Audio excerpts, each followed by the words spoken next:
I said, what's good? What's up? I got your nigga in the cut, goddamn. Period.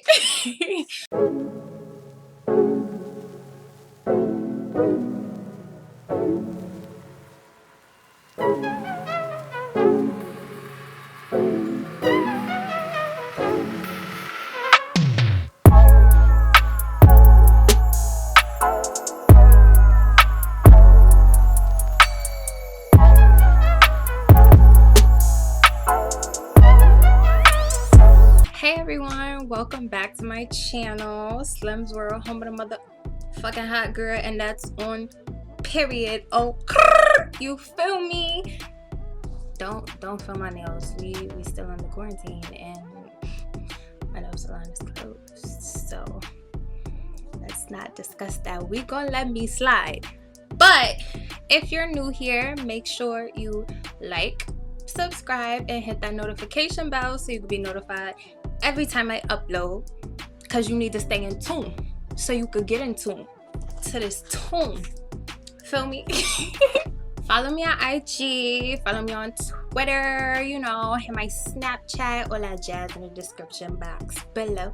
Really get into Slim's World, like let's really get into it. And that's on period. Oh, let's address something so I know y'all peep. Upgrade, bitch got a backdrop. You feel me? A backdrop. Moving on.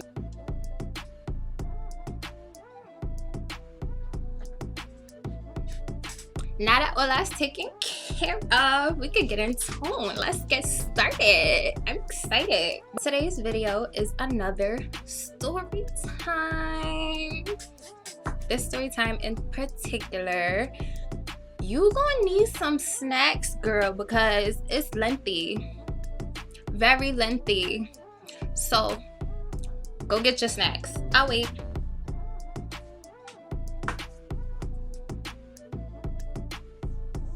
You got your snacks yet? No, okay, pause me. I'll wait. Make sure you get a drink too, because girl, we about to get into this tea and we're gonna be sitting here for a minute. So go ahead, pause me. I'll wait. Okay, so now that you got your snacks, you know, sip your drink, let's get into it. I know everyone has that one ex that's just like, really, nigga? Yeah, this is that story time. Let's get into the motherfucking story time. Let's get into this game. Before we start the story, I do want to give a disclaimer because some of the topics in this video may be a little sensitive to some people. So, disclaimer. Some topics discussed in this video may not be appropriate for all viewers. Some situations and topics discussed are very sensitive, and some viewers may find it offensive, upsetting, and/or disturbing. This video was made for the sole purpose of me sharing my experiences with y'all. For the purposes of this video, I'm not gonna give the name of this individual because that's messed up. So we're gonna call him David. That's his pseudonym. We're gonna call him David. Alright, so let's start with how we met. So this story takes place back in summer of 2018. This is where it all started. I had got a job working for a summer camp, and it was my second year doing this, but I was at a different location this year. I also put my best friend on, one of my best friends, Annie. We got on a job, we was making that breach. Now, a couple weeks into work, there was this dude, right? His name, David, that worked at the job.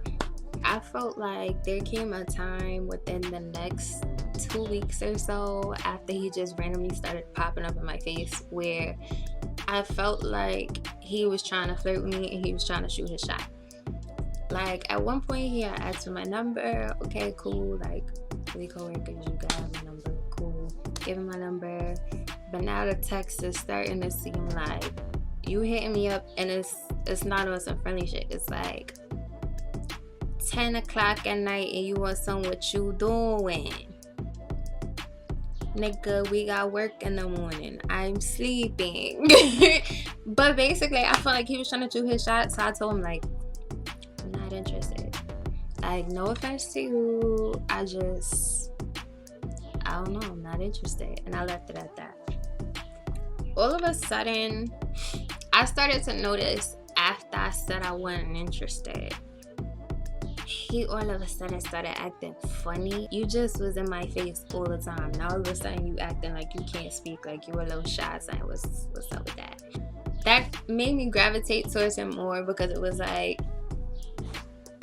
you don't want to talk to me all of a sudden, like just because I said I wasn't interested, like what's up with that? So now I feel like when I saw him, I was like, hey David, what's up David, like what's going on David? I know that sounds toxic as fuck, I know. In my defense, I'm not like that no more. I was 19, I was growing. Somewhere in there I feel like I started to like him.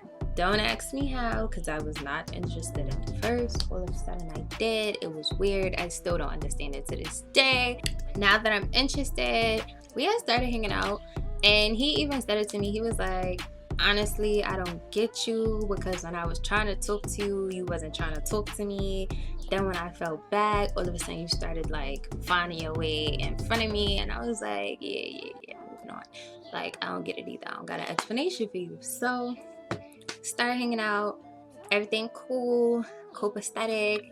I felt like we was texting on a regular, you know, phone calls here and there, like FaceTimes or whatever. Getting to know each other, you know, the talking stage. We started dating towards the end of August, right before I was about to go back to school, because it was a summer job. And then in September, like, hello school, what's up OS? I'm back and I'm better. You feel me? So it was like the last week of work, last weekend before Annie and I returned to campus, and we gotta move in and all that. And he knew I was going back. So that weekend, he was like, yo, can you come over? Came over, we was chilling, talking. It was just a chill day. I noticed that day, there was just a little bit more flirtation than usual. He was very like, I want to hug and cuddle. It was a little weird to me, so I could kind of peep there was a change in the dynamic from there. And then we started dating. Boom, now we in a relationship. What's up? I go back to school first Thursday, because you know, first Thursday is when OS get lit. First Thursday of the semester, like, what we doing? First Thursday, he had popped out to campus so he could get a little taste of first Thursday. And me, nah, I'm lying. First of all, the weather did us dirty that day because it rained, and that was so disrespectful. Now, that day was the beginning of something different. All of a sudden, the flip switch. That weekend ended, he went back to Brooklyn, everything continues.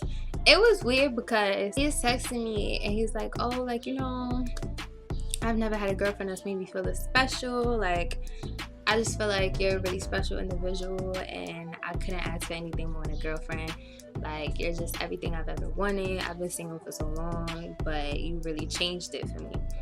I'm like, like, talk to me nice. I mean, I know, because I'm me. Like, the fuck? What else you thought? And that's not on no cocky shit. I'm just saying, like, if you know me, you'll understand what I'm saying. If you don't know me, get to know me. I told you, like, follow, subscribe, all that good shit. Jazz in the description. You see how I plug that? Fancy. Ooh. But getting back to the story, he was basically like gassing me up and giving me free texts. And I was enjoying it because I'm like, wow, like, he's really a gentleman, like, so sweet. Ooh, gotta love it. But here's where the flip switch occurred, and I was like, what the fuck? A week later, he was supposed to come to campus. All of a sudden, it's the day of, and I'm like, what's going on with you? Like, what time you coming? Oh, I don't know. What you mean? You don't know? Why don't you know? Like, we had a plan and now you don't know? Well, you know, I just don't know because I got work. You always had work today. You were supposed to come after work. He didn't have a car. I'ma save that for towards the middle of the story, because that little bit of information is very mucho importante. You feel me? Okay. He didn't have a car, so he was supposed to take the Long Island Railroad, then get on my school shuttle bus, then get to me. But he was sitting there talking about, oh, you know, I don't know what time I'm coming after work, because I'm gonna have to wait for, I think it was the 8 p.m. train. If you don't know, if you're not from New York and you're unaware, or if you are and you just never taken the railroad, you don't know how that functions. The Long Island Railroad works where they have off-peak and then they have peak hours. Off-peak hours, the trains is cheaper. Not by much, probably like $2, but peak hours are more expensive. Going into New York City from Long Island, so going into the boroughs, and then coming from the boroughs, NYC, New York City, to Long Island in the evening time. So basically like the rush hours, the morning rush hour going from Long Island to the city, and vice versa, the rush hour in the afternoon going from the city to Long Island. But he was getting off at 6 o'clock, so he would have been in that rush hour time frame, and he would have had to pay the peak hours. So he was telling me like, oh, you know, I don't want to pay the peak hours, I want to pay the off peak, so I would have to wait. And I was like, okay, cool. But then it became a thing where it's like, he just started moving funny, and he wasn't explaining why he was moving the way he was moving, and it was frustrating me, because it's like, I'm not mad if you can't come, but why are you acting funny about coming? Like, if you don't want to come, just say you don't want to come. I'm not gonna get mad. Like, communicate. I'm just trying to understand what's going on, like why your behavior is off today. He eventually divulged once he got there, and he had a stink attitude. Oh, I came all the way out here and I don't have no money to eat. I don't have no money to go nowhere if I want to go somewhere. I don't like going places without money because I feel like I'm stuck and I can't do nothing, and I don't want to have to rely on you. And I'm like, you ain't have to come here if you was gonna have a stink attitude, like, at all. I'm very like, it's either we gonna have a good time or we're not. And if we're not, then I don't need to be around you, because I don't need that energy in my life. I don't. But I can understand that, because me personally, if I don't have funds, I'm not gonna go anywhere. But you never even brought that to my attention. So how was I supposed to know? Like, I asked you what was going on and you did not tell me, regardless of the fact. I'm not gonna leave you hungry. Like, I'm gonna make sure you can eat. I'm not gonna leave you to where you can't get back to Brooklyn. Like, I can make sure you get back to Brooklyn. It's not complicated. He was like, yeah, I understand what you're saying. That makes me feel a little better. His mood changed. Now he's in a good mood. Everything cool, copacetic. I don't know what happened, because literally in less than 10 minutes, all of a sudden he was quiet as a mouse, don't want to say nothing, don't want to do nothing. He want to sit in the dark in my dorm room, like literally turned off the light, the room is pitch black, and just wants to sit there in the dark in silence. And I was confused, because I personally had never seen him this way before. After a long 2 hours, no exaggeration, 2 hours of this behavior, I decided I was gonna go see my friends, because it was just too much for me. So I called Annie and I was like, sis, link me in the courtyard. She was like, alright. We went to the courtyard, we chilled for a little bit, talked a little bit, and she was like, where's David? And I was like, in the room. He wanted to sit in the room in silence. It's been 2 hours, he don't want to say nothing. I don't know what's going on. I tried. So I'm not gonna hold you. I started to get frustrated and I needed my space, which is why I was like, come link me in the courtyard. She was like, all right, cool. After we finished chilling and I went back inside, he wanted to talk, but the talk kind of took a left turn I wasn't expecting. During this talk, he was crying and telling me that he was really going through it and he was not okay.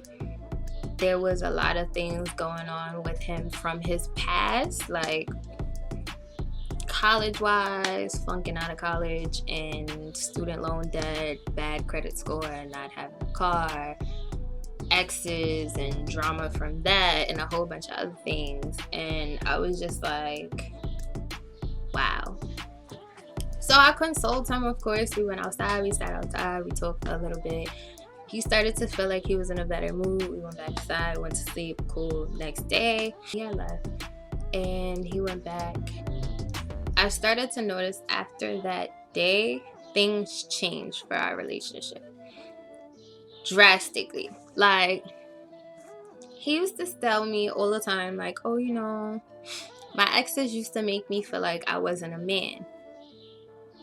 And I kind of didn't understand that because his exes were older than him, but then I guess that kind of makes sense. He felt like they treated him like a child because they were older.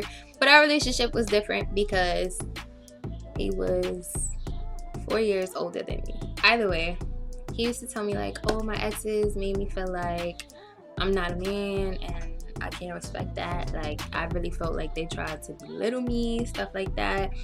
They tried to use me like a sex doll, like I was only good for sex. That was it, nothing else. And some of the things he would explain to me, I'm not gonna hold you, I could see why his exes made him feel the way that they did. I don't think they did it intentionally, but based on his actions, their reactions made sense to me. However, I'm not gonna hold you, I kind of played a part in how everything transpired because I guess you can say I babied him because I felt bad. I'm not a person when you down, I'm gonna kick you. Like, I want you to feel better, especially if I'm with you in a relationship. Like, I want to uplift you, I want you to rise up. So I'm like, all right, well, you know, I would never do that to you. I just want to make sure that everything that's wrong right now, we can fix that, get you on the right path so you can feel better. Alright, he down with it. Sound like a plan, right? That's what I thought. Now we get into this habit where he would hit me up and we're talking and me just being who I am. Hey babe, you ate today? Nah, I didn't eat. But you got work in a couple hours. You're not gonna go get some food? No, how am I supposed to get food if I ain't got no money? Mind you, that's exactly how he would say it to me, no exaggeration. No, how the fuck I'm supposed to get food and I ain't got no money? I'm not gonna let you starve. So once you tell me that, I'm like, alright, well, I could send you some money so you could get something to eat. Oh, thanks, babe. I really appreciate it. Cool. Here's the problem with that. It became an everyday thing. Like, 5 times a week, every day. Now let me give y'all the money breakdown because this is very important for the next part of the story time. I was working at my campus, Dunkin' Donuts. Minimum wage at the time in Long Island was $11 an hour. So I was getting paid $11 an hour. I was only working 2, maybe 3 days out the week. Depends, because Fridays was an alternate day, but for the most part, I worked Tuesday and Thursday. And I only worked 4-hour shifts. I would work from 1 p.m. to 5 p.m. So that's 8 hours. Y'all do the math. 8 hours, $11 an hour. After taxes, I was seeing like $75 a week. If I worked on Fridays, then I was seeing like 100 to 120. That was it. So I want you to imagine somebody getting that much. Now let's get into David's breakdown. He is getting paid $17 an hour and putting in 35 to 40 hours a week. And he gets paid bi-weekly. Y'all do the math. Y'all calculate the difference in our income. Let me give you a housing breakdown so y'all don't be like, oh, well, he had to pay bills, so that's why he never got no money. Stop right there. No. He wasn't really paying any bills outside of the phone bill. And like, you know, a little here and there, help his mom pay a little something in the apartment, stuff like that. But it wasn't no, it's eating up my whole check. Okay, so now here's where the money situation started to blow my mind, because I have no problem helping somebody out, especially somebody I'm with.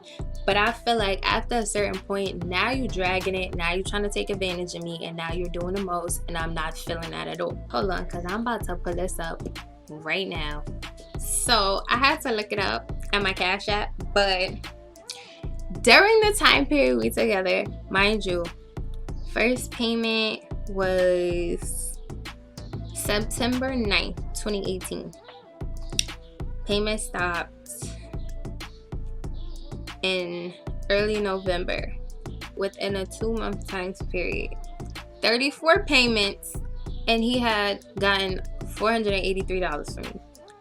$483 from me. Now granted, that's not a lot, but for somebody who's only getting $75 to $100, maybe $120 a week, and still got stuff to do on their own, like, what if I want to go buy food for myself?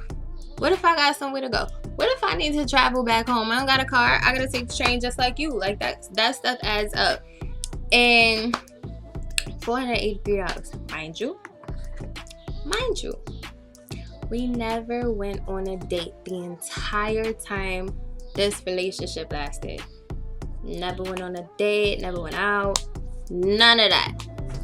So y'all can't even be like, oh, well, you know, nope, never asked him for nothing, never went on a date, none of that. Now, 2018 was the first year that I was gonna go to Miami Carnival. Annie, Kiana, my sisters, Simone, my sister, like, we were going to Miami Carnival to have a good time, celebrate our culture, you know, fat and all that. We was going to do a little bit of all that. And while we going to Miami Carnival, during that week when we were leaving, he's like, hey babe, can I borrow $50? I give it back when I get paid on Friday. Okay, no problem. Send him the $50. I get to Miami on Thursday. We had a good time. Friday morning approaches. We was on the phone, chatting it up, whatever. After we get off the phone, I realized, I'm like, wait a minute. It's Friday, right? I text him, hey babe, can you send me $50? Nigga text me back and said, $50 for what? I'm sorry, hold on.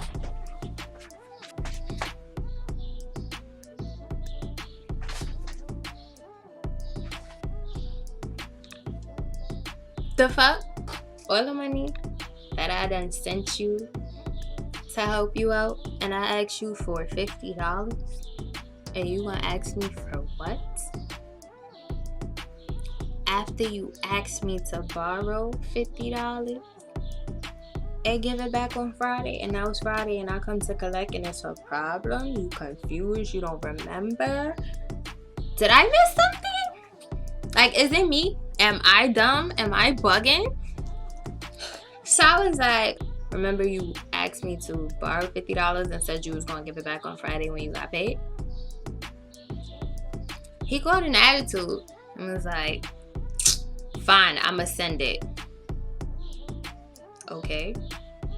He sent it. I went about my day. We had a good time in Miami. That was the day Simone and I was just all over Miami doing stuff. Like, I had to get my nail fixed because one of my nails broke and I was tight because it was my real nail. We did all that good stuff. Moving on, that's the story time for another day. Just had to get a little breakdown. So after that situation, I was tight because I felt like I'm forever helping you out. You always telling me you don't got money, you need to eat, stuff like that, and I don't never ask you a question twice. I just send it to make sure you straight. But when it comes to me, the one time I asked you for something and it was the money that you were supposed to give back on the day you said you would give it back, it was a problem. Like, that made me feel like, you know what? Never again. I'm not sending you another fucking dime. You don't need to get shit from me, because that shouldn't have happened. Like, that was just not okay for me. So now I come back from Miami, mind you.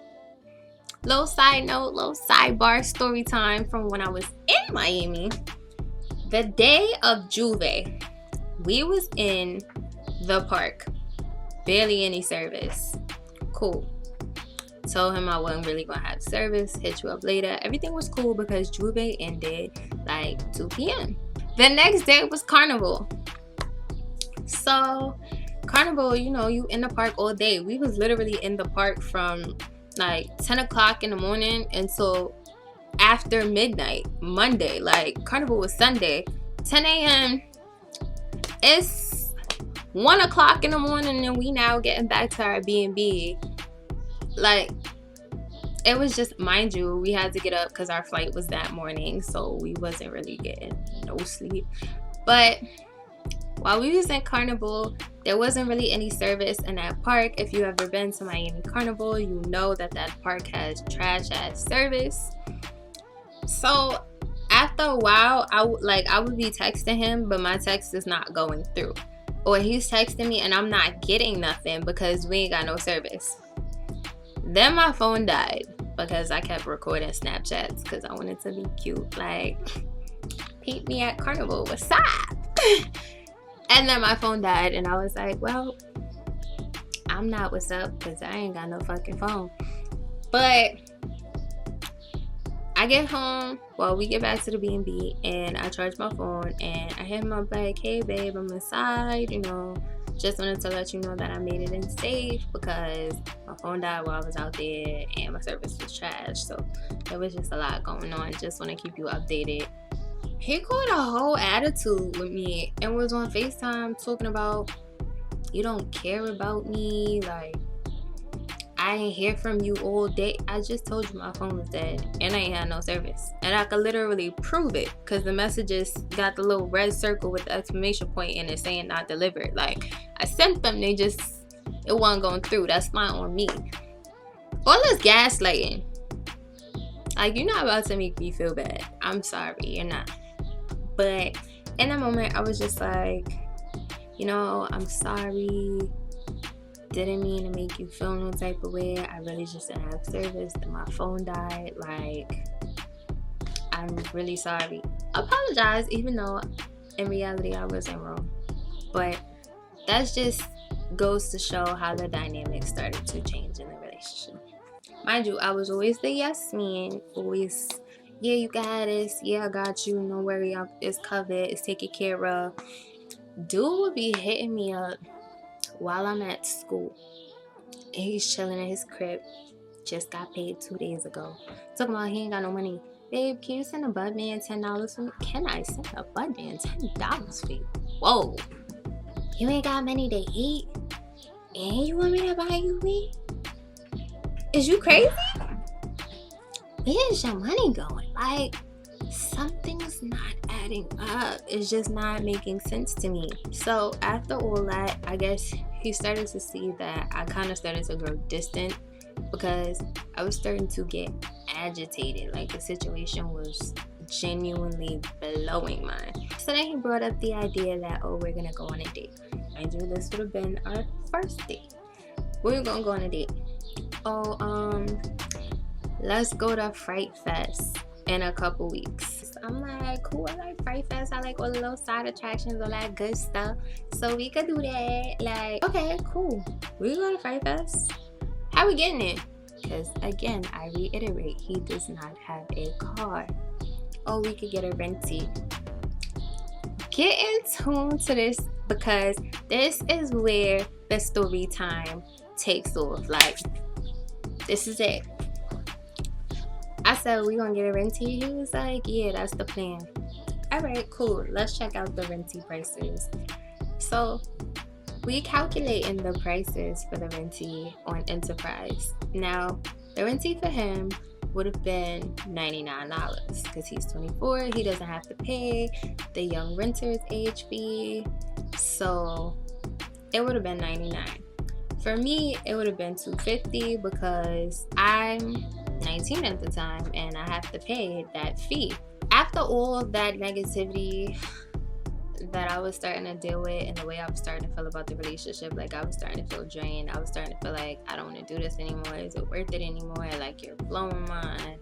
You're stressing me out. I'm trying to focus on school. It's always something with you. Like, I can't do it. So when he said date, I'm like, all right, maybe this is a change in tune. Maybe things are about to get better. At the time, don't judge me. Yes, I was 19 without a credit card because my mom did not want me to have no credit card. So I did not have one.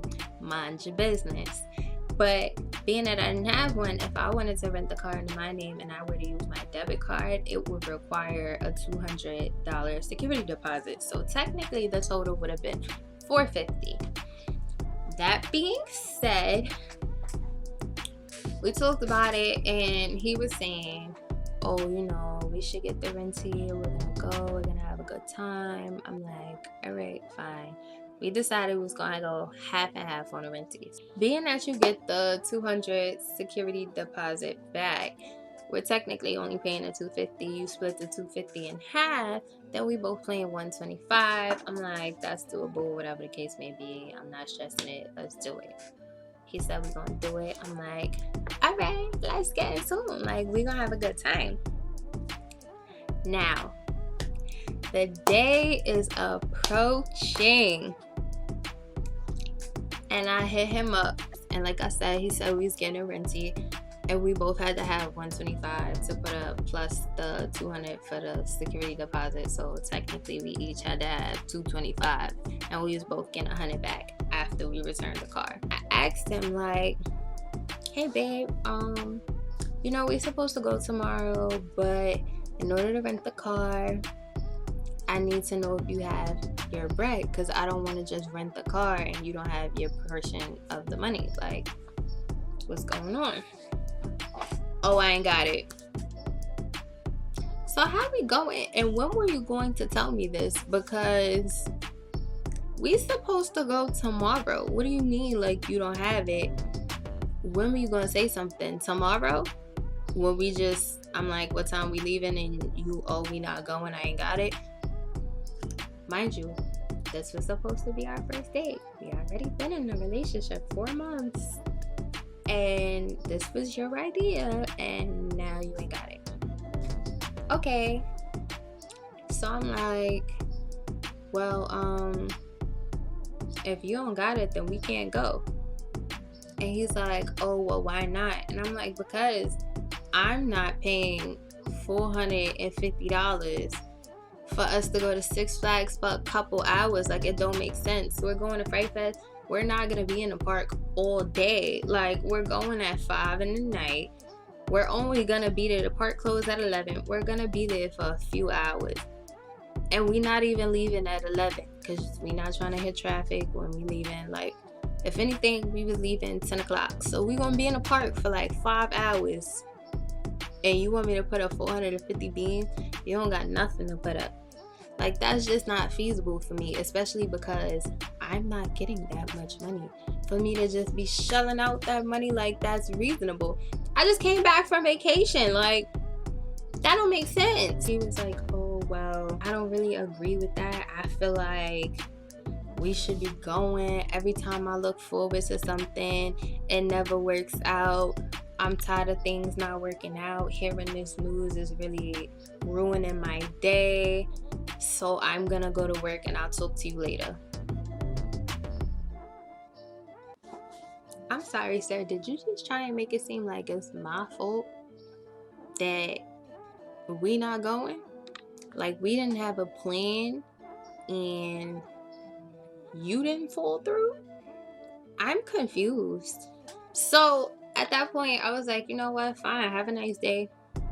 And I went about my day. That day, we were supposed to be having a game night. So we had went to go get festive things for the game night. We had stopped at Five Guys. While we was at Five Guys, then he texted me because he had just got off work at the time. This is where the screenshots began. So he goes, My plan of getting some driving in before the test kind of derailed. Little stuff like this brings me down. Now let's get into that first. He's 24 and he does not have a driver's license. If you are above the age of 20 and you don't have your license, I am not shaming you. I am in no way, shape, or form shaming you, because in New York, a lot of places you have to go, you can take public transportation, you can take Uber, stuff like that, and parking be scarce, so having a car don't be making sense sometimes. I get it, not shaming you. You don't necessarily need a car here. But my thing is, his story to me was he didn't have a license because he got his license when he was 19, and then his license expired. Nobody told him when it expired you had to renew it. And when he finally figured that out, when they didn't send him one in the mail, he went to the DMV and the lady told him, you gotta take the test over. I'm sorry, like, it's clip. He had took the test before, he failed. So that alone says to me, by the way, I have my license. This is why I'm renting the car and not him. You can't rent a car if you don't got no license. That's also why it's more expensive to rent the car. However, that aside, we renting a car under my name. And you talking about you wanted to get some driving in before your driver's test. And the rentee under my name. Are you crazy? First of all, there's so many things wrong with that, and I'm gonna break that list down right now. One, as I stated, I'm 19 and he is 24 years old. New York State rules is if you are a driver with a learner's permit and you are practicing to take your road test, you have to be in the car with a licensed driver that is the age of 21 years old or over. I was 19. Granted, I had my license, but I was 19. So I did not check off both those check marks, which means if we were to get that rentee and I was to let you drive and you did some fucked up shit on the road and the cop said, you know what, whoop whoop, pull over, guess who's getting points and stuff on their license? Because you driving, you ain't got a license. And granted, I'm in the car and I got a license, but I don't hit the age requirement. Me. So you want me to potentially fuck up my driving record, my clean driving record, for 6 bags? I'm not risking that. So even if we did get the rentee, baby, David, baby, you were not driving. I'm sorry. I would have drove there, I would have drove back, and that just would have been that on that. I'm sorry, but I'm not sorry about it in the slightest bit. You want to get practice driving before your road test, get the little driving school learning lessons and stuff where you can actually get in the car and they can teach you what you need to do, and you can get practice on the road, and they have insurance, so if anything happens they can handle that and it's not on me or you. So that's just me addressing that first message. So I responded and I said, not necessarily, I'm still trying to find a way. However, what do you want to do if things don't work out? Because I like to think ahead, I like to plan ahead. Granted, I was still trying to find other ways to make things work. Like I looked into Zipcar you had to be 21. I was not 21, so that was not gonna work. I was looking into all different types of ways to manage to go and just try and figure out the best way. Like my school was having a trip, $15 tickets. I'm like, maybe we could do that. It come with a bus ride, you get a food voucher, all this jazz. You saying you ain't got it, $15, we could go. He don't want to go. He don't want to take the bus. So you don't really want to go because that's a way to get there and you don't want to take it. Oh, we could take an Uber. The Uber is $89, so we could split it that way. 89 going, 89 coming. You don't want to take an Uber. You don't want to take a bus. You don't really want to go. What you really want to do is drive.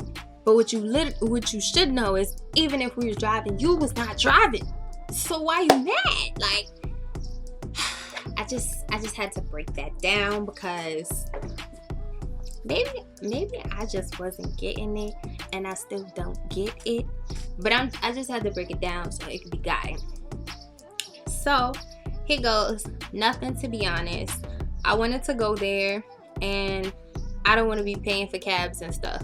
You don't want to be paying for cabs, but you was going to be paying for a renty that was more expensive than paying for the cab. Please, Lord, make it make sense, because I swear it don't. It just don't. So I was like, okay, I want to go as well, but if that doesn't happen, I don't want to sit around and mope. Still want to have fun and have a good time with you. You see how nice and positive I am? Still trying to make shit work. He talking about how I feel not changing. And alright. That's literally what I said. I put the sigh emoji and I was like, alright, because at that point I felt like I'm trying and you don't want to make it work. Like, you're intentionally being difficult at this point because in your mind you felt like you was gonna get driving practice. So because that's not panning out the way you would like, by your fault, because I had my bread, you didn't have yours, so by your fault. And because I said no for the first time and said I was not putting out all that money for us to go, it's a problem. So he goes, I'm tired of always having to settle, Erica. I'm not coming at you. I'm just saying how I feel. From my birthday on, everything I've looked forward to has fell apart or hasn't happened. I got this road test to get ready for it. 45-minute lessons ain't cutting it. I'm just tired of being disappointed. I deserve to have things going according to plan. The woe is me antics is blowing mine. Because you literally are making it seem like the world is on your shoulders. Everything is against you. Like, please, sir, calm down. I'm not going to. Did you forget that you said this is supposed to be a date that you were supposed to be taking me on? And it's not happening. And you can't be mad at me because I said no, because I'm always giving. I've never told you no before. I always said yes. I always gave, just to reiterate that. And again, I've never asked you for nothing. You've never given me anything. So I'm not understanding what the problem is. Why, when I say no for the first time, why you acting like this? Like, you're dragging it. And you're asking for something that don't make sense. Like, moving on. So I said, I know, I get it, because I wasn't, at this point, I was like, I'm not about to sit here and go back and forth. For me, it just don't make sense. Like, I felt like in a relationship, I couldn't speak my mind. I couldn't say my piece, because no matter how respectful I said it, no matter how much I watched my words, I felt like I had to tiptoe, because anytime I said anything, I was the bad guy. Like, I'm over it. So he said, I'll leave it alone now. I said, okay, I'm at work now. Hope you have the rest of your great day. He texted me October 18th, 6:25 p.m. and he was getting off work. And he goes, I was really upset today behind Saturday falling through. Honestly, need to get away from everything and everyone for a while. So I'm deleting Snapchat off my phone and I'm going ghost. I said, I figured, I'm still trying to find a way to make things happen, which I was hitting up on my friends. Y'all know any driving apps where I could get a rent-a-car and that's not like Enterprise, or that's like Zipcar but not Zipcar, because Zipcar you gotta be 21. I'm not 21. Like, I was genuinely looking for different alternatives to be able to still get there. So he goes, you can stop now. I know it's not going to, and honestly, you telling me you're still trying to find a way is just gonna lead me to being more disappointed. I need to be myself for a while. I'm really depressed. I can't keep running from it. I'm looking for any bit of happiness now, and I can't find it right now. So I said, sigh emoji, okay, because again, I'm tired. Like, at this point, I am drained. I'm over it. Then he goes, goodbye, Erica.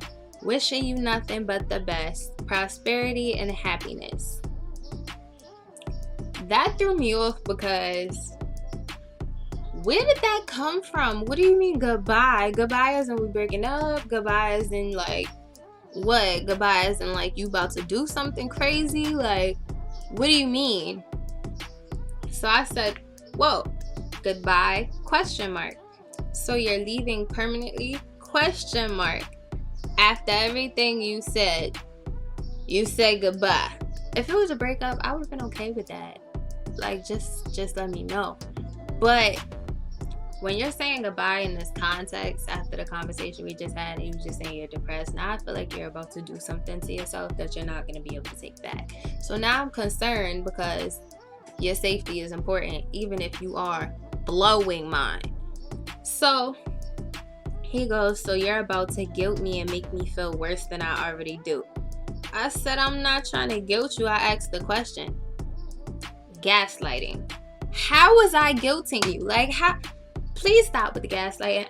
Ladies, males, if y'all are in a relationship with somebody who gaslights, cut it. It is not okay. It is absolutely not okay. It will never be okay. So he goes, you are though. Yet again, you're not respecting what I need to do. What do you need to do that I'm not respecting exactly? I'm confused here. But then he goes, you see how broken I am, and all you only care about your feel good right now. I don't know what he was trying to say. I think he was trying to say is all you care about if your feelings, and if you're feeling good right now. I don't know. I asked if it was permanent, because to me goodbye is forever, which it is. Growing up in my household, I was always taught, especially by my grandparents, when you leave with somebody, you say see you later. You don't ever say goodbye. Goodbye is forever. If you've ever heard me say goodbye to you, I'm probably extremely pissed off and I'm agitated with you, because that's just not a part of my vocabulary. Like, I will say later, see you later, like any variation of that, but I will never say goodbye, because goodbye is permanent to me. So when you say something like that, now I'm thinking something crazy. You know what I'm saying? He goes, you don't think I care about you? You don't think I want to be more consistent? Like, you always say the wrong thing at the wrong time. Shaking my head. Again, example of gaslighting. Please explain it to me. Drop a comment in the comment box, like, and let me know what I said wrong, because I didn't see it. I still don't see it. Maybe one of y'all see it.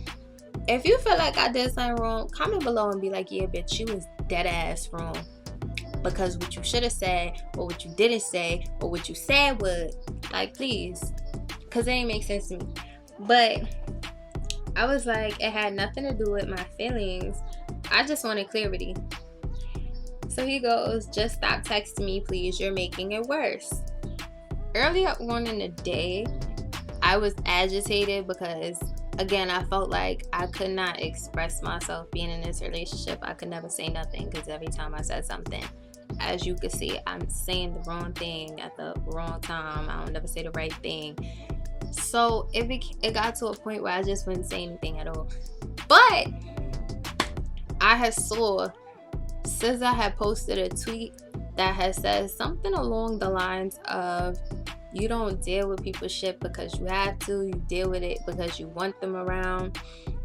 And I had posted it on my Snapchat because I was just like, I fucking felt the shit out of that right now. Like, I want you around, so I'm dealing with all emotions that come along with it. Not because I have to, because I actually want you around. He got mad over that. Mind you, I don't feel like that was anything to get mad over. But at the same time, it's like, also, you did say you could tell me in your Snapchat, so you wouldn't even saw it if you wasn't lying. Moving on. He had hit me on a Snapchat DMs and was like, oh, so you deal with my shit? Thanks for letting me know how you really feel.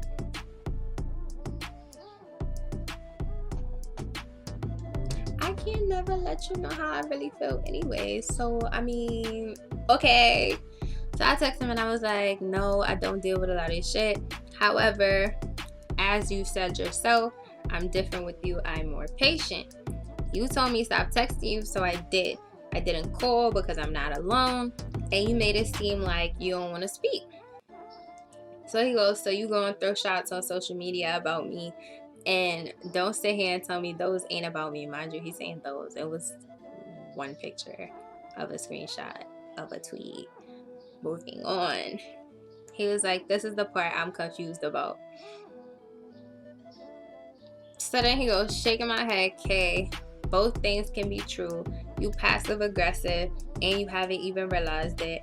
But somehow, some way, I'm about to be the bad guy. So before that even starts, just go back to what you're doing and I'll delete Snapchat off my phone. So I don't even have to see any relatable posts. Get the fuck out. Honestly, I wish back then that's what I would have said. I was just like, don't say the wrong thing. Like, don't say the wrong thing. But that was the right thing. That's what I should have said. But so I was like, no one made you the bad guy for anything. I don't try to be passive aggressive at all. I don't even be feeling like I'm doing anything, and you'll say I was passive aggressive, but that's never my intent. Now, majority of the time, I didn't say shit. So how could I be passive aggressive and I don't say nothing? How, Sway? You can't say it's social media. You can't say it's in person, because I feel like I can't even say nothing to you in person. So explain. So at that point, he was like, it was never your intent, yet it consistently happened. I'm so sick of people and their BS. I was very clear how I felt about social media subs. And yet again, he said get, but I'm gonna assume he meant get. Yet again, we back having this conversation. I asked you for some face, you won't grant me that. That's a lie. Then when I say something, I seem like a jerk, because you are.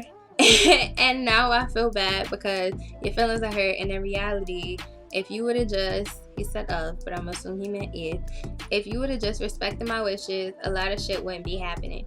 This is a mess now, and I'm tired of it. At this point, if you no longer want to talk to me, I'm not even gonna be in my feelings about it. Like, at this point in time, I gotta start doing what's in my best interest. I love you, Erica, but this is a mess right now, and it's not getting any better. No shit, Sherlock. Like, it ain't. The fuck? I wonder why. Mind you, I was a softie back then.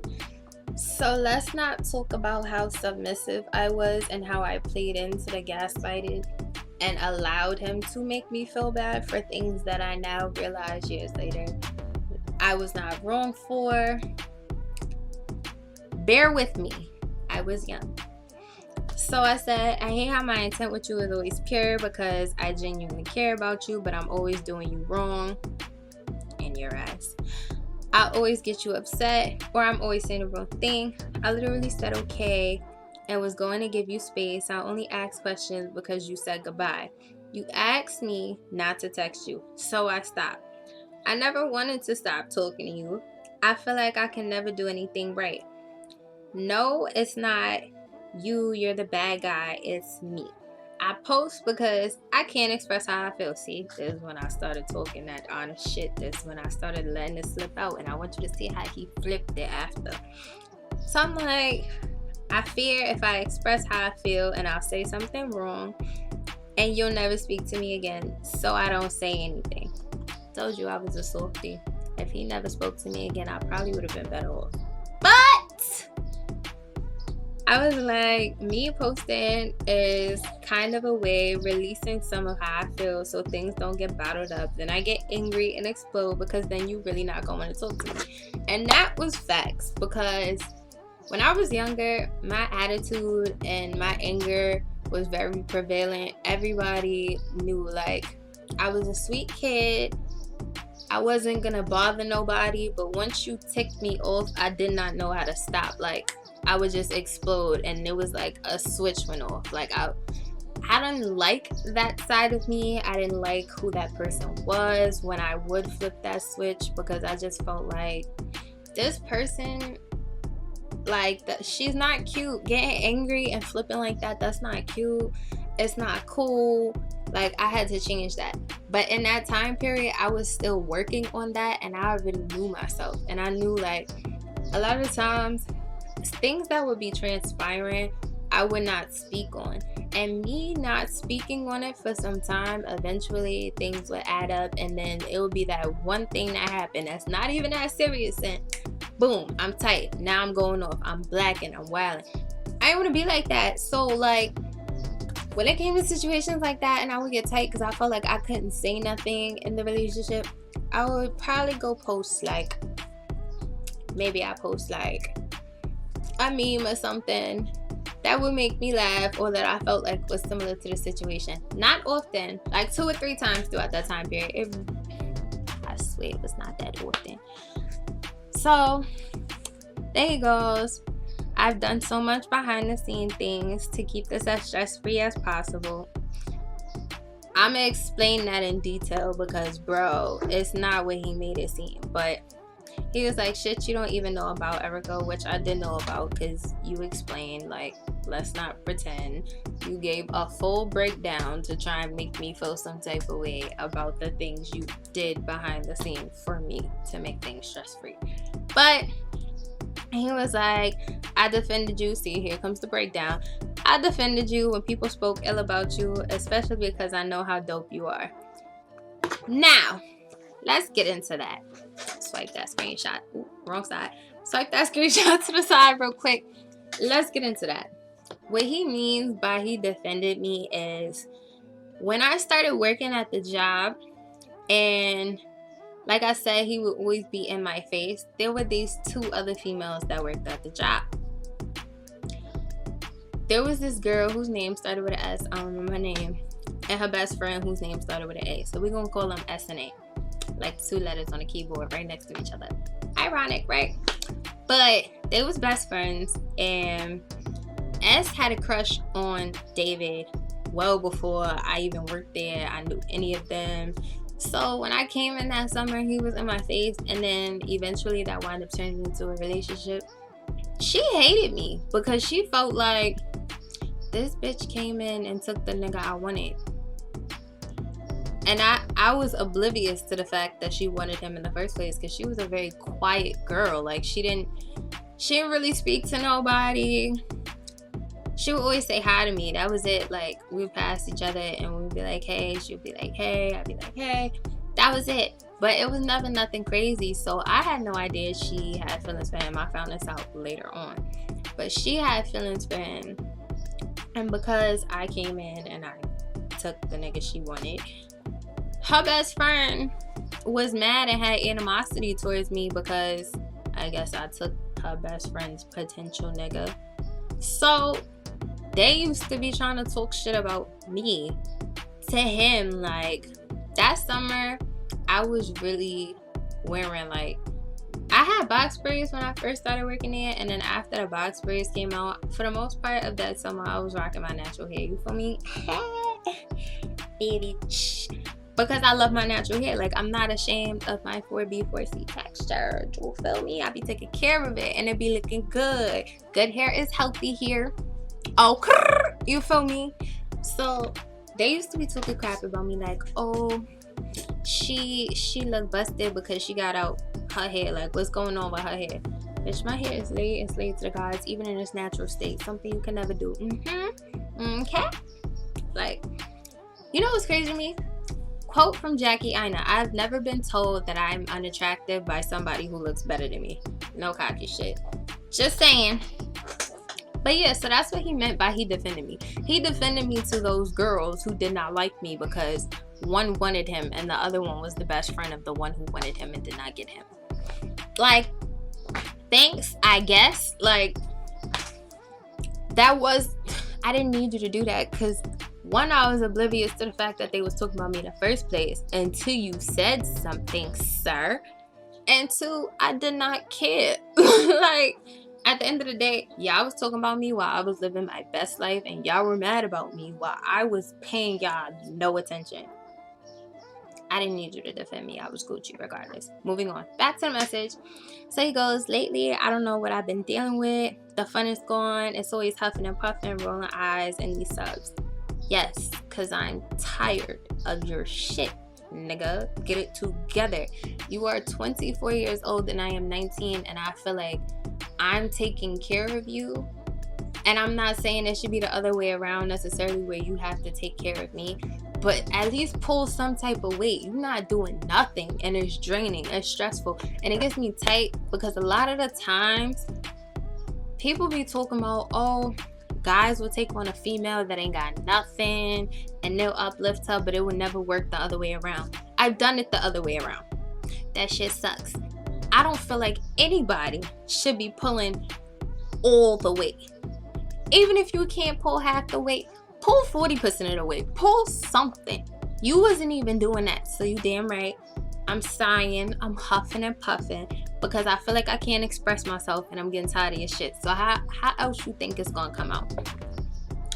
So there he goes. Yes, I'm getting tired of it. I literally have no one to really rely on. Bro, you rely on me for everything. Whenever you need something, I'm who you calling and asking for it, but you can't rely on nobody for nothing. Tell that to everything I've done for you when nobody else was doing nothing for you. Unappreciative. Moving on. So he goes, I sit in this room by myself, miserable, and the last thing I need is someone or something adding to the stress, but all you do is give me stress. Like, I don't understand. I don't handle it well, and that's when I start doing self-destructive things. It's taking everything in me not to kill myself tonight. I truly have hit my wits end. I'm not happy. I'm trying to get there and get my life on track, but something is not right mentally. Shit. I try to tell you certain things to help prevent certain things from happening. The reason I don't want a relationship anymore is because I was fooled twice before by girls that claimed to love me, and all they did was make me feel less than a man and a whole bunch of other shit. You switching up your behavior really made me take a step back, and I just don't want to be here anymore. Wait. Pause. I get you saying you didn't want to be in a relationship because of your past and things that you've been through. Clearly you're not over that and you need to fix that. That's understandable. I'm not even going to touch on that. But what I will say is, what we're going to touch on is the fact that you sent me switching up my ways. Let me elaborate. Again, me switching up my ways was me saying no for the first time. Me switching up my ways was me stopping to talk so much and just... Alright. Okay. That was me switching up my ways. But you mean to tell me my reaction to your actions, my sighing, my huffing and puffing, the rolling of the eyes, my like 2 social media relatable posts, you telling me that's making you wanna kill yourself? Like, I did that. You're blaming me for making you wanna kill yourself.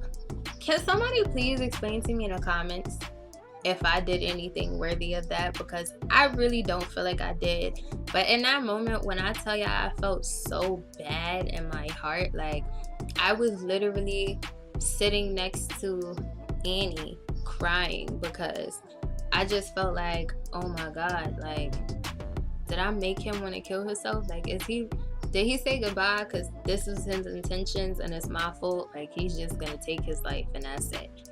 Like, that would be on my conscience for the rest of my life, because it's like, wow, I really pushed somebody to want to not live life here at all. That's crazy to me. That would just hurt me to my core, because I would never intend to make anybody feel like that. I don't feel like anybody, good, bad, right, wrong, should ever feel like that's what they have to resort to. Like, you know what I'm saying? So that being said, I felt horrible. So I was like, David, I know you're tired and unhappy, but please hold on. Don't do anything crazy. So he goes, I can't do this anymore. Sorry. So then I said, David, I'm serious. Don't do anything reckless. Then I said, David, in all caps. Then I said, answer your phone, because I started calling him now. He's not answering the phone. So I'm like, answer your phone. You're scaring me. Pick up. Nothing. So at that point, I said, fine, I'm coming. Like I said, we were supposed to have a game night that night. I'm sitting there panicking because I think he's seriously going to do something to himself. So I told Annie, I'm like, sis, I gotta go. I gotta go see if he's okay, because if he's not, I'm never gonna be able to live with the fact that he wouldn't be here anymore. Because I would just feel like I was responsible. Like, I could have did something. I should have did something. So I said, fine, I'm coming. And I left. Asked one of my friends to hold it down. Got to the train station. After I got off the train, the train at Jamaica said that the next train going to Atlantic Terminal was not gonna be there for another 45 minutes. I felt like I didn't have the time to waste, so I took an Uber from Jamaica, Queens to Canarsie. Before I got there, while I was in the cab on the way there, I was like, David, please say something so I know you're okay. Then I said David twice, no response. He finally replies and he goes, I took pills. Wait until they kick in. Soon this will all be over. I said, please say you lying, David, this is not okay. He goes, the hell I'm lying for? I said I was done, meant it. I said, David, this is not it. Why don't you listen? He goes, I don't need your negativity, so just leave me be. You don't walk in my shoes. You don't know my struggles. You have no idea what it's like to be me. So how dare you shame me? Don't ever speak to me again.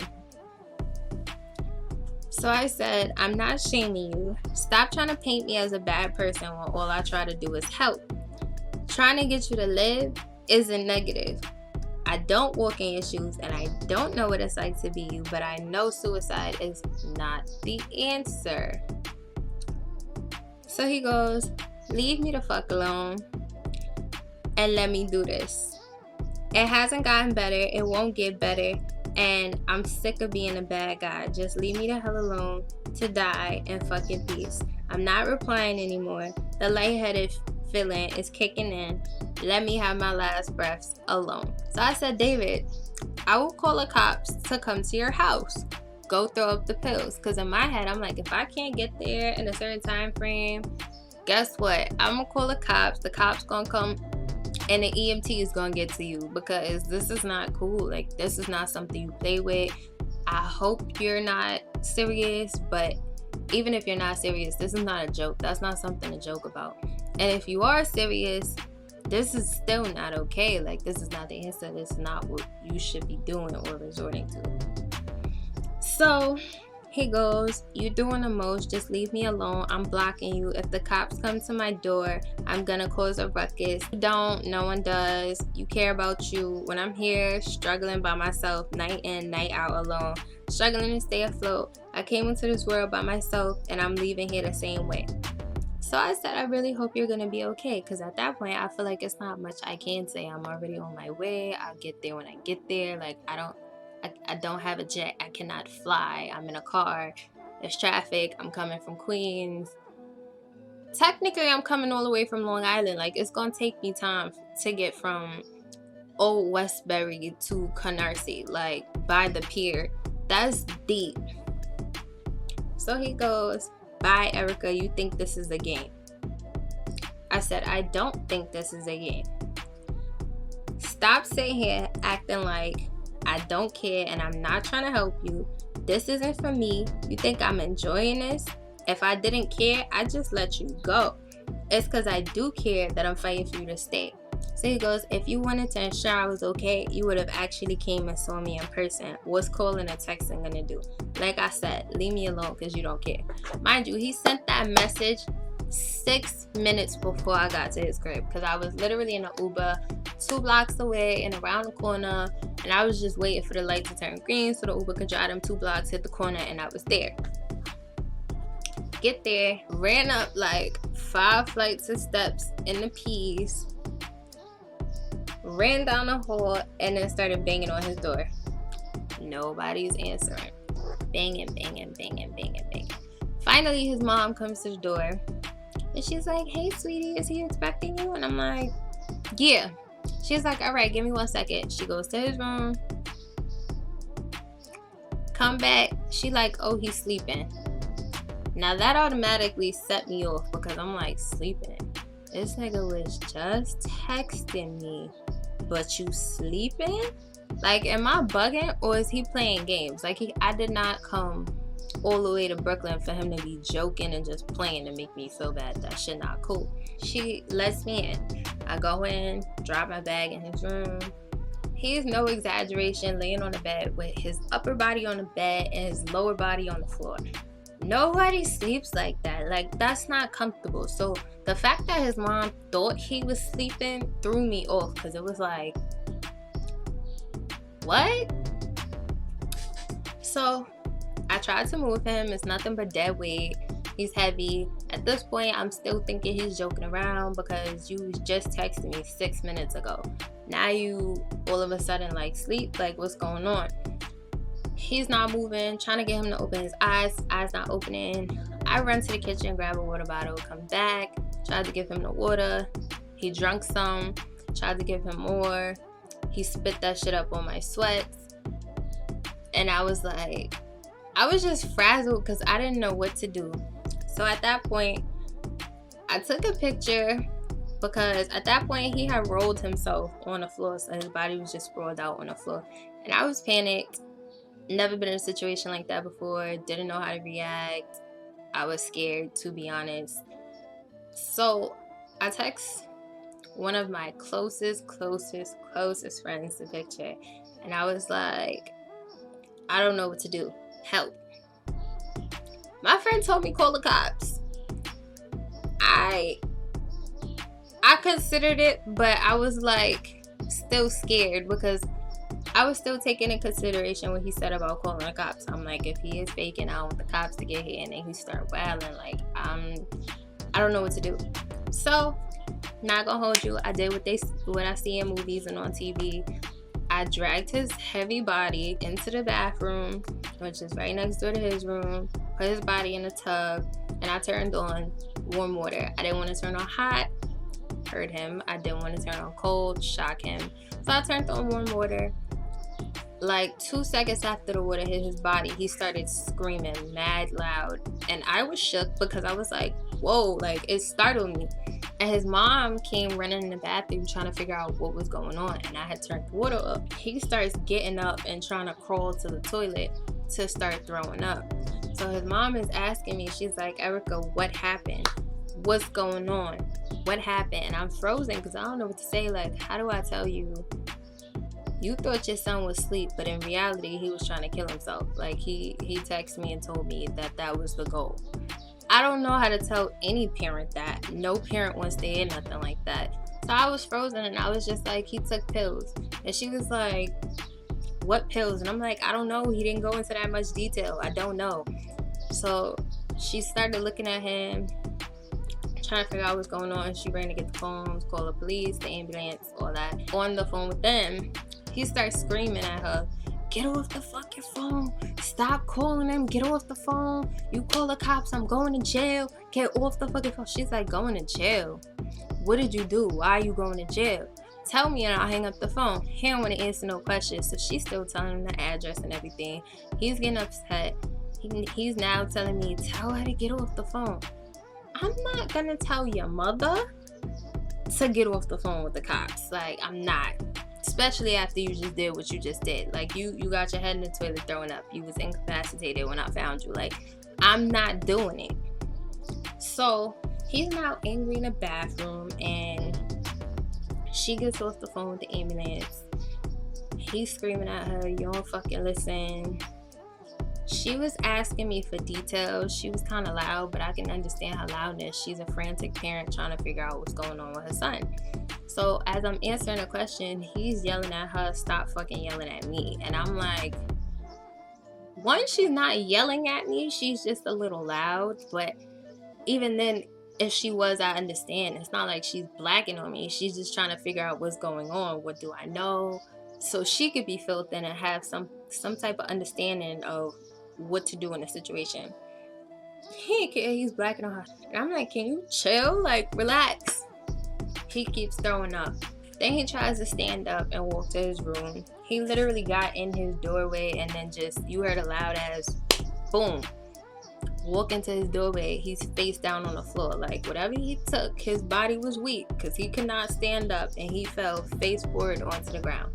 So at this point, I helped him up. He's sitting in his bed. The police start knocking on the door. His mom opens the door. They're like, where is he? She pointed to the room. They come to talk to him. He's not cooperating. The police officer went to touch his shoulder like this, like, sir, are you okay? He goes, get the fuck off me. Don't fucking touch me. Wildin'. And now I'm scared because you got 3 white officers and 1 black officer in your crib and you're wildin' right now. So not to bring race into this, but that is the first thing that came to mind. I'm like, he needs to chill because this is not a situation I see going well if he keeps acting belligerent, especially being a large black man. Like, it's just not a good look. I'm trying to calm him down, like, listen, you gotta calm down. It's gonna be okay. Like, calm down. We here. He started to calm down and listen to me. Then his mom starts talking to him and he starts blacking again. He goes in his room. The cops are asking me questions like, hi ma'am, what time did you get here? Do you have any information on what he took? Stuff like that. And as I'm answering the questions, you can hear him being loud in his room. I don't know what he's doing. Now the EMTs get here. They come upstairs and they're looking for him. Again, his mom said he's in the room. The EMT workers tried to go talk to him. He doesn't want to cooperate. I'm not going to no fucking hospital. You're not taking me there. I don't give a fuck. All this wilding in the spot. So the EMT was talking to me because I asked, I was like, does he have to go to the hospital? Like, is there anything y'all can do for him here in the ambulance or like another way? And she was like, honestly, if he doesn't want to be treated, that's fine. He just has to sign a piece of paper saying that we were here, we did our job, and the patient refused treatment. And then we'll release him. But if he continues to act like this, then we're gonna have to take him because clearly something is wrong. So I went in the room to tell him that. Why did I go in his room and I don't see him? But I know he did not leave the apartment because there's only one way out and you would have had to pass me to exit it and nobody would have just let you leave in a situation. His closet door was closed. Why open his closet door and this grown 24-year-old man is sitting on the floor in his closet with the door closed? And I was like, David, what are you doing? I'm not going to no fucking hospital. Y'all not taking me there. I'm like, they said that you don't have to go to the hospital. All you have to do is sign a piece of paper saying that you refuse treatment and they will let you be. He's like, I'm not fucking hearing that. They're gonna fucking take me anyway. I'm not talking to them. I'm not going nowhere. Just being defiant and belligerent. And at that point, I went back into the living room and I was talking to his mom and a couple of EMTs. Then he calls my name. So I'll go back into the room like, what's going on, David? I'm not talking to the cops and I'm not talking to the other EMTs. Tell a black guy come in here. I'll talk to him. Because it was one black male EMT worker. So I went to the living room and I was like, he said he doesn't want to talk to anybody but you. So the guy was like, okay, no problem. He walked into the room. He started talking to him. Hey, David, what's going on? The cops were standing in the doorway. He got tight because the cops were standing in the doorway. Tell him, get the fuck out. I don't want them in here. So the EMT said they have to stay in here for my safety to make sure I'm okay. I have to be visible to them. So he's like, no, I'm not fucking talking. So at that point, I was like, can you please just... I don't never ask you for nothing, but if I'm gonna ask you for something, can you please just talk to him and let this be this? So he starts talking to the EMT worker, telling him, you know, I just feel like life ain't right, shit be fucked up, I can't take it, it's stressful. The guy asked him what he took. He said he took pills. The guy said, what kind of pills? He said, I don't know, muscle relaxers, I got them from some guy, I'm not giving up no more information.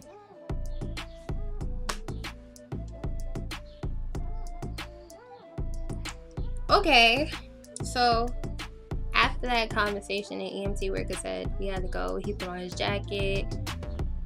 We walked downstairs to the ambulance. His mom told me go with him and she'll meet us at the hospital. get an ambulance for him. We drive to the hospital, get there. He goes in the triage. The nurse asks him a whole bunch of questions, check the blood pressure, all that regular stuff. Then they take him to some room in the back. I'm waiting for his mom to get there. So his mom finally arrived. She asked me what happened. I explained everything. And then we're looking for him. I had to wait for her to get there because not his spouse, it was his girlfriend. I don't got no legal right over none of your medical information, but your mother does. So she asked where her son was, and they told her, like, oh, they took David back here. I can escort you to the room. So one of the hospital employees escorted us over to this area that had a waiting area. With the waiting area, there was a door, a room with a bathroom, and then there's a hallway. In the hallway, there's a door that you need a key card to get in. Once you get in that door, it's a long hallway. At the end of that hallway, it's another door with another key card to get into. I think we was at Brookdale. Don't quote me, I'm gonna double check, but I'm pretty sure it was Brookdale. And when you get to that other room, that's where they took him. The way he described it to me the following day was that once they put him back there, there's a desk, you talk to somebody. After you talk to the guy, they take you into this room where he said it was a crazy room. It was a room with a whole bunch of other people who were having psychotic breakdowns or psychotic episodes in that moment. And that's where they placed him, and they held him overnight. But what they didn't tell his mother and I is that they were going to hold him overnight. What they told us was the doctor has to see him and then he will be released. So after the doctor sees him, then he will be released. So we're waiting for him. And mind you, it's only 11 o'clock now.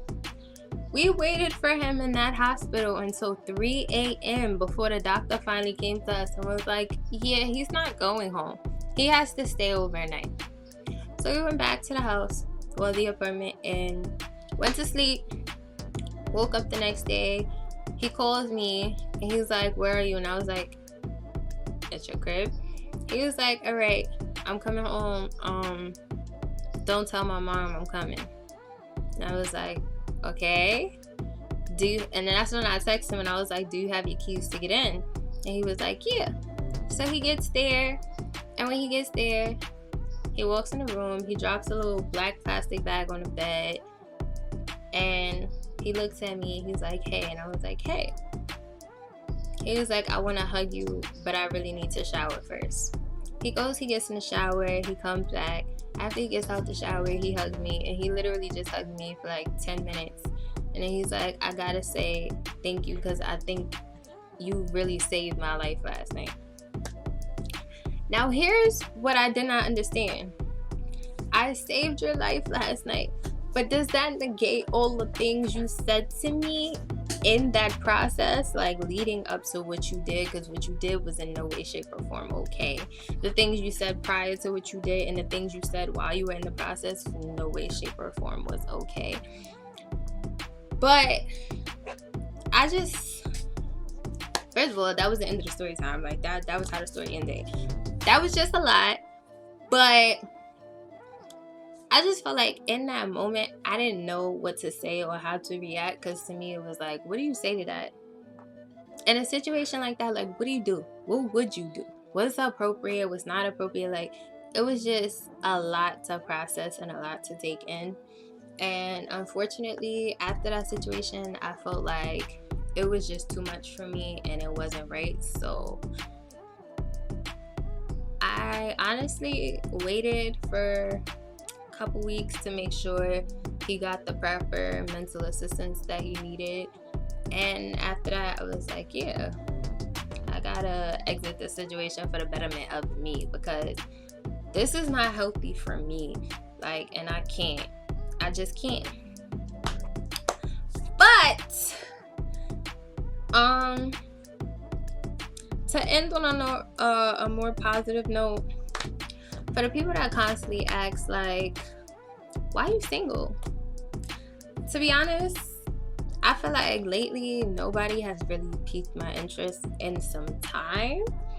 And I don't find anything wrong with being single. I feel like being single is cool, baby girl. Being single is cool. Like, the way I see it, I felt like I had to be single because I needed time to like really just get to know me and embrace me and who I've become as I've gotten older. I feel like I really needed to take the time out to figure out what I want, what I don't want, what I like, what I don't like, what I'll accept, what I won't accept, what I'm willing to give, what I'm not willing to give. Like, figure out really like me and how I want to handle situations so I don't wind up in another situation like so, because it was just a lot. And yeah, that was just, it was just a lot. But for that one person that's probably like, oh, well, you know, you single, but you still probably talking to anybody, you still probably talking to people. Honestly, I haven't been talking to anyone, period. Like, when I say single, I don't mean single and mingling. And I just feel like if you're not showing me what I need, then I'm not even stopping to show you any bit of interest. Like, I'm sorry. After situations like that and other situations, it's just, I feel like I have a habit for seeing red flags and ignoring them within my mind frame, seeing potential to be better, or thinking, oh, I could fix this person, I could help them, I could change them. And in reality, sometimes you can't do that. A lot of the times you cannot do that. You have to take it for what it is, full face in front of you, and just accept it and move on. I just feel like you shouldn't have to settle for less. And oh, I know somebody probably gonna be mad because this is an unpopular opinion, but I just feel like there's nothing wrong with being single. It's okay to be single and celibate. It's okay to be single and happy. It's okay to be single and not hoeing. Like, unpopular opinion, just saying. And it's perfectly okay to just be happy with you and not need a partner to feel happy or to feel whole. Don't get me wrong, because I know some of y'all gonna get me wrong and y'all gonna start talking nonsense and BS, and I'm not here for it. Y'all not about to cancel Slim. I'm sorry, Slim's world don't gotta stop, baby. It don't. And that's on period. But this is not me in no way, shape, or form bashing anybody for wanting to talk to multiple people or bust it wide open. Like, sling it wherever you want to. Like, if that's your prerogative, then baby, who am I to judge? Who am I to stop you?